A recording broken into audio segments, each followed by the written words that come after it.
This video isn't about easy formulas. It's not about ready-made phrases or social magic tricks. It's about destruction. Destruction of the mental image you've built of perfect women. It's about shattering the fantasy of the unattainable goddess and seeing what she really is. Human, needy, demanding, and tired of being placed on a pedestal she never asked for. If you've ever felt the paralysis of being face-to-face with an absurdly beautiful woman, but left the conversation feeling unseen, as if you'd disappeared, then what you're about to hear isn't advice. It's a map to escape this psychological prison.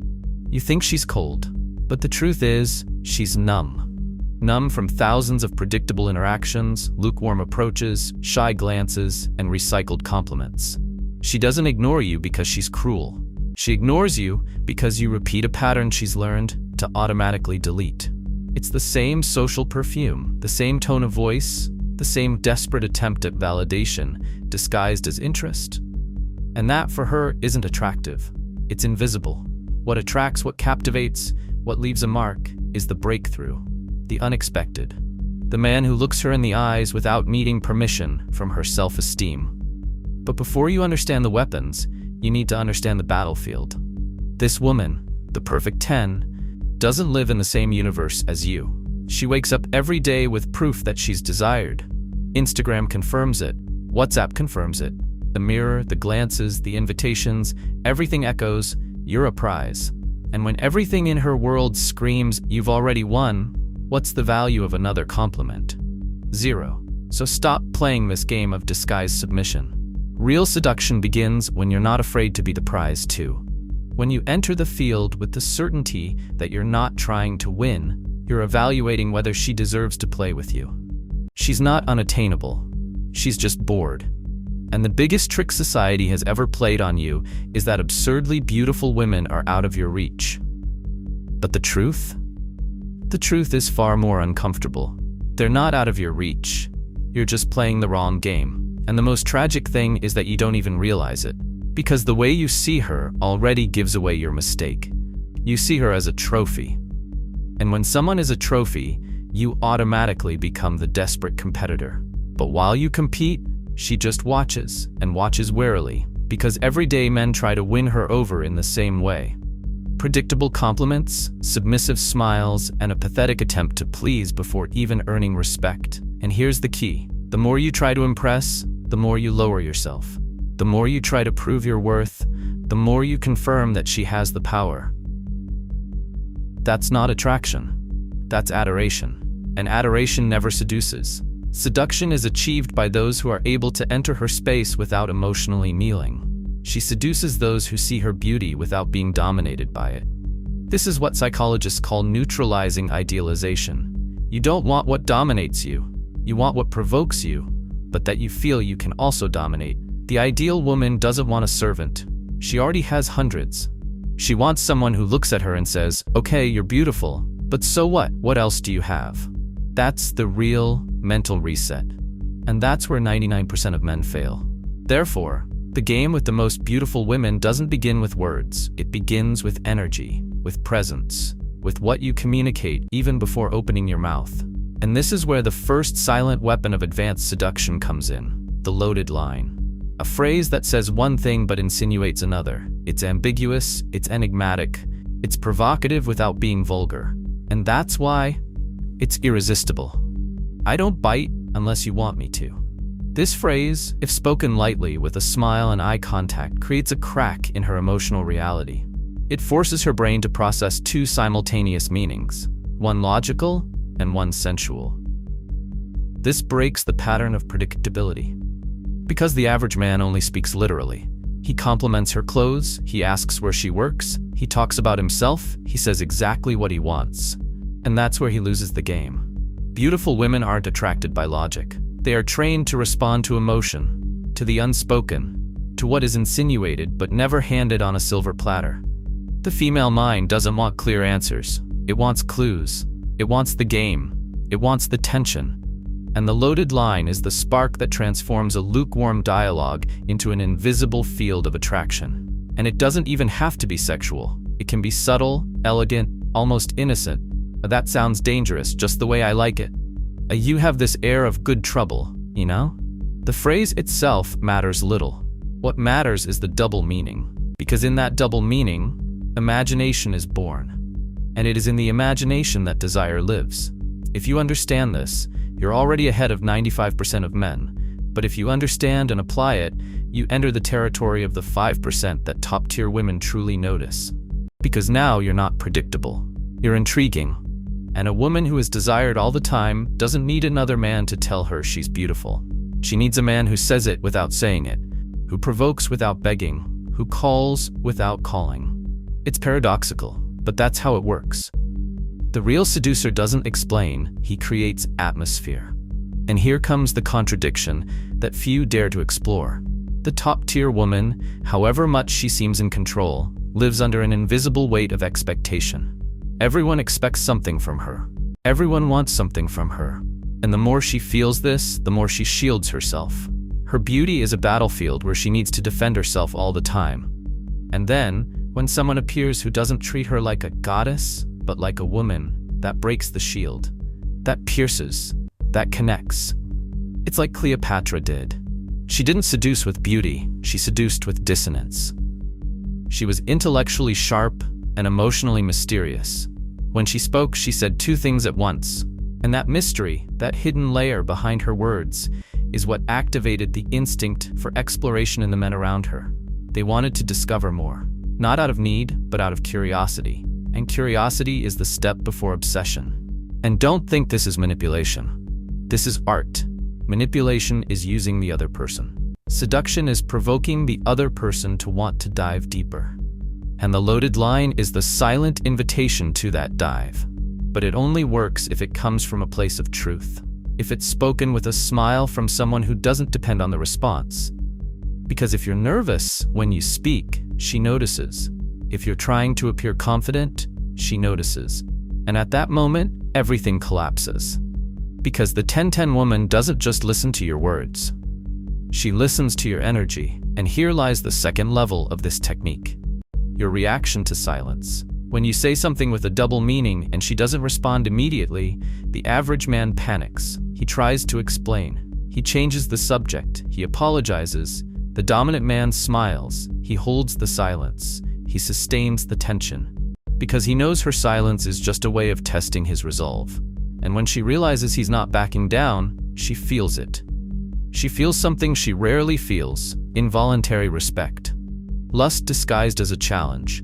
You don't need to be handsome or rich or famous, but you need courage to play this game. And the first move is learning to speak like someone who isn't trying, like someone who already has it, like someone who can, but doesn't need to.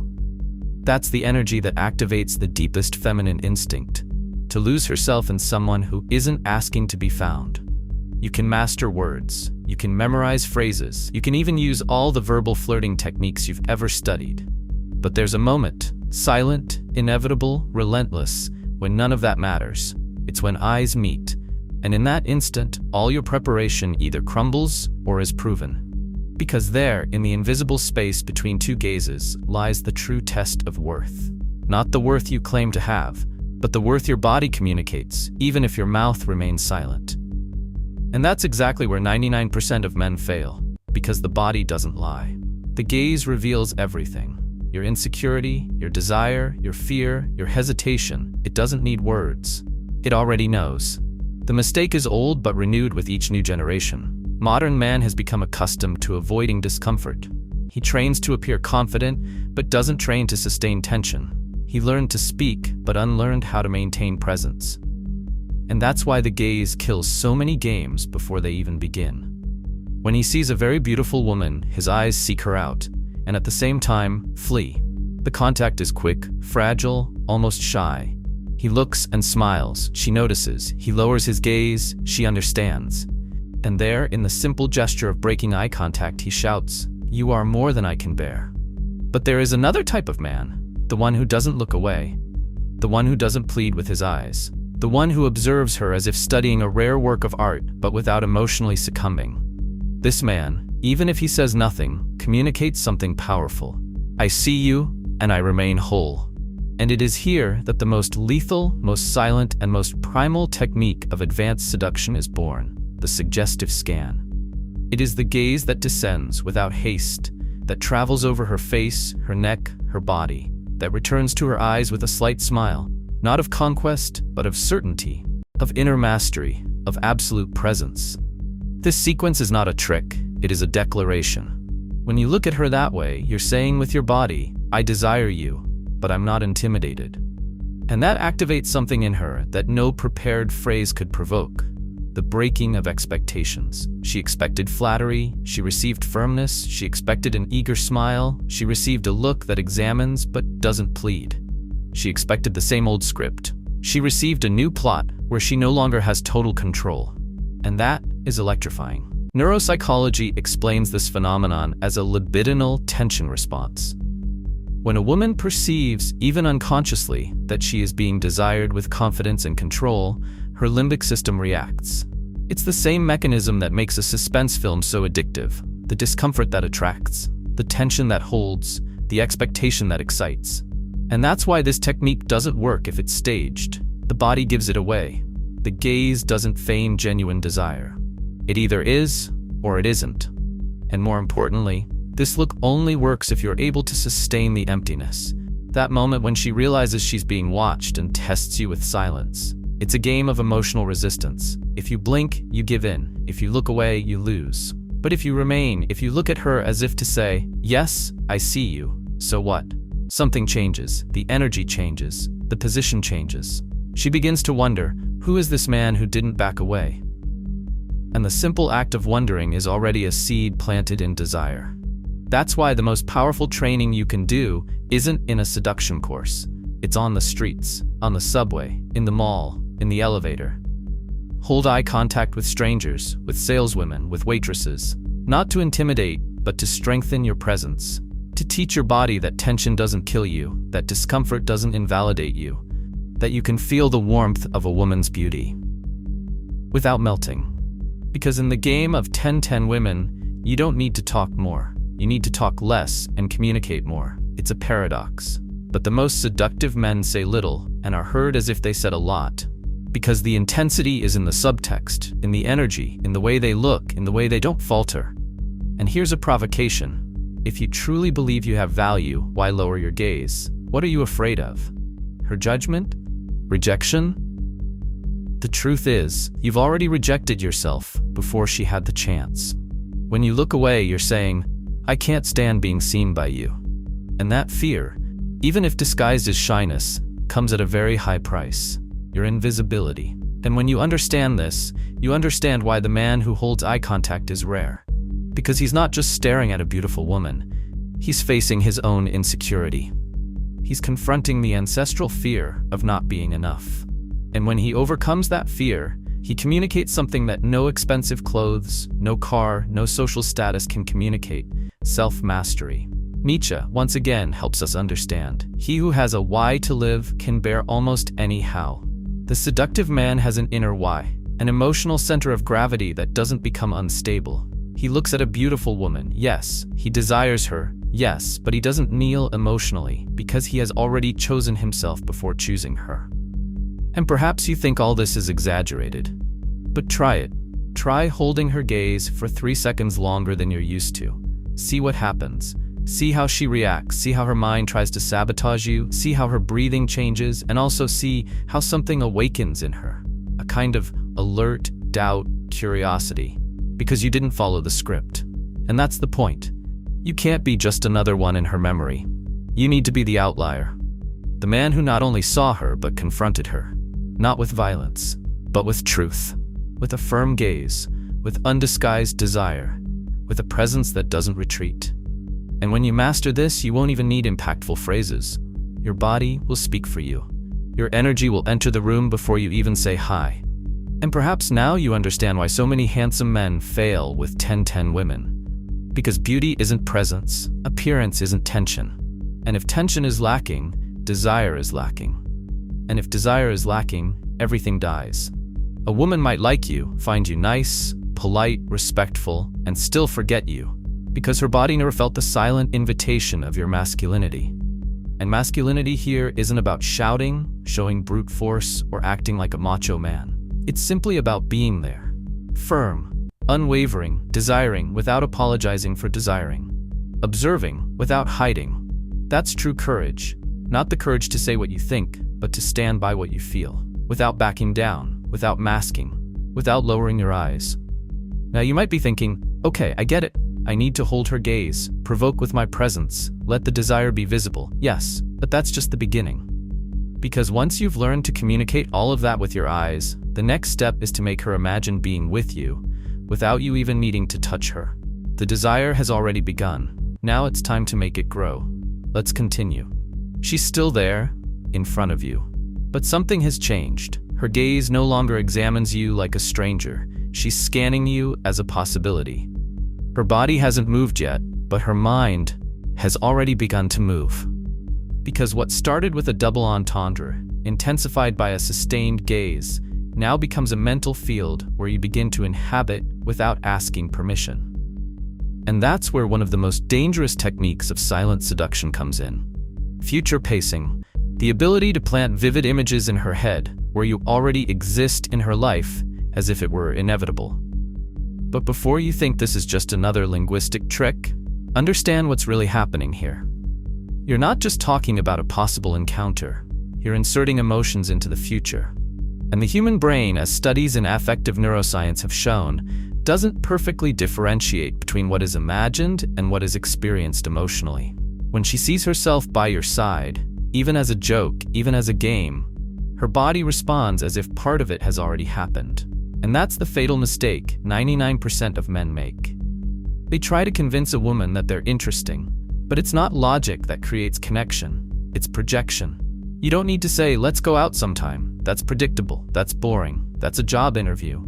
What works is the setting, the insinuation, the provocation, told as a story. Imagine you dragging me to a horrible cafe just to try and impress me with your astrology knowledge. I bet you'd be that kind of girl. She laughs, and while she laughs, she already sees herself with you in a cafe. It doesn't matter if it's real. What matters is that now you exist within a story, and even more, a story that involves touch, conversation, complicity, and above all, tension. And the most beautiful thing about this technique is that it doesn't need to be erotic to be powerful. It can be playful, it can be ironic, it can be absurd. What matters isn't verisimilitude, it's the emotional impact of the image created. Because you're not saying I want to kiss you, you're saying if we kissed, it would be in that messy way that we pretend didn't happen, but then it happens again. It's subtle, it's suggestive, it's powerful. And when done well, not only does she get into the game, she starts playing too. There's a classic experiment in psychology called the imagined contact hypothesis. It shows that imagining a positive social interaction with someone outside our group reduces fears, amplifies empathy, and increases the feeling of real connection. In other words, imagining something emotional with you makes her desire you as if it had already happened. And here's where the magic happens. You no longer need to convince her of anything, because emotionally, she's already with you. Now her brain wants to align her body with the image she's already created. And that, my friend, is where flirting becomes bonding. That's where casual play becomes legitimate attraction. But there's a golden rule. Future pacing only works if you seem like the kind of man who truly lives what he projects. If you say, I'll take you to a dangerous place where nobody else takes you, but your gaze conveys insecurity, you're sabotaging yourself. The contrast breaks the spell. That's why every projection needs to be supported by congruence. You can't speak like a king and act like a servant. You can't promise intensity if your presence is lukewarm. She notices, and the magic fades. This is where many go wrong. They try to use phrases they've heard from others but that don't match who they are. They use images of luxury, power, or irreverence that don't hold up in their gaze. And then, instead of creating desire, they create distrust. The ideal woman lives surrounded by empty promises. She doesn't want just another one. She wants a story she feels she could live with you. A flirtation that seems like fantasy, but sounds real. Because you guide her with lightness, with humor, with imagination, but with truth. And that's why future pacing isn't taught with phrases. It's taught with sensitivity, with perception of the moment, with reading her laughter, the sparkle in her eye, the pause between one sentence and another. The best application of this technique is when it arises spontaneously from a real connection. The joke becomes a suggestion. The suggestion becomes an image. The image becomes an emotion. And the emotion becomes attachment. Think about how the great seducers of history did it. Casanova didn't conquer only with what he said, but with what he made her feel was still to come. He made her wait, anticipate, fantasize, because he planted ideas in the woman's mind that could only be completed with him. And that's what you need to do. Plant the seed and let her want to water it. And here's the most important detail. You're not just arousing attraction, you're rewriting her position in the game. Because by future pacing the interaction, you take her out of the place of judgment and put her in the field of imagination. You interrupt the logical evaluation process and immerse her in a script where you are already present. You become part of the story. And stories are much harder to forget than compliments or information. She leaves and thinks, why am I still remembering him? The answer lies in the images you planted, in the small mental flashes you left as traces. And when she remembers you with a slight smile on her face, without knowing why, then you've won. Not with force. Not with insistence, but with narrative, with suggestion, with emotional mastery of time. Now, imagine combining that with everything you've learned so far. The loaded verbal flirtation, the firm, scanning gaze, and now, the future you subtly hint at. These are 3 different levels of stimulation: mental, physical, and emotional. And that's what creates the seductive density that top-tier women don't find in ordinary men. You've already figured out the game. You've realized that flirting with 9s and 10s isn't about having the best conversation, the most defined body, or even the highest status. It's about operating on a level where other men don't even realize they're being tested. It's about reading the invisible, creating tension in silence, planting desire in a smile, and turning the tables where everyone is busy trying to be accepted. You're no longer at that stage. You don't want acceptance. You want control. And that's why everything you've learned so far has only been the surface. Every technique, every shift in perspective, every provocation, all of that was just preparation for something bigger. Your ultimate transformation into the man who masters desire to the point of arousing it in less than 60 seconds. Because in the real world, you don't have time to play it safe. You need to be surgical, precise, deadly effective. And that's exactly why the Forbidden Manual exists. It's not just another generic guide. This isn't just another recycled course with obvious advice you've seen 1,000 times. It's a brutal, objective, and sharp synthesis of what truly activates female desire in the first seconds of interaction. We're talking about subterranean psychological triggers, field-tested techniques, hidden scripts that slip under the radar of logic and explode right in her emotional core. And all of this presented in the most direct and engaging format possible, the complete audiobook. Imagine having access to content that effortlessly decodes what the most dangerous and desired men in the world do, and being able to apply it even before you finish listening to the last chapter. Imagine absorbing each technique while walking, driving, or working out. Imagine seeing the impact on your interactions in real time. Because this isn't an audiobook you just listen to. It's a code you install. And yes, it's called Forbidden for a reason. Because it talks about zones of seduction that political correctness doesn't dare explore. Because it activates parts of your masculine power that have been dormant in a society that wants harmless, submissive men, always seeking permission. The Forbidden Manual is literally the reconfiguration of your seductive identity. Not to become someone you're not, but to reclaim who you should have been before being domesticated. If you've made it this far, you already know you're not playing the same game as the majority. You feel it? And now you have 2 choices.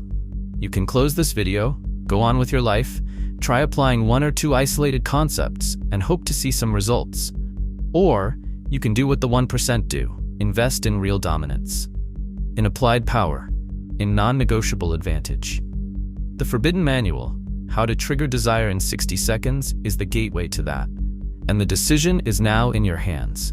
It costs less than a date with a woman you'll never see again. But it's worth more than any course that promises magic. Because here, there are no promises. There are weapons. And those who have weapons don't ask for permission. They take what they want with intelligence, respect, and intensity. So click now, access the complete audiobook, install the manual, and prepare to never be the same man again. Because after you discover how to trigger desire in 60 seconds, becoming invisible again is no longer an option. The game has changed. Now it's your turn to change with it.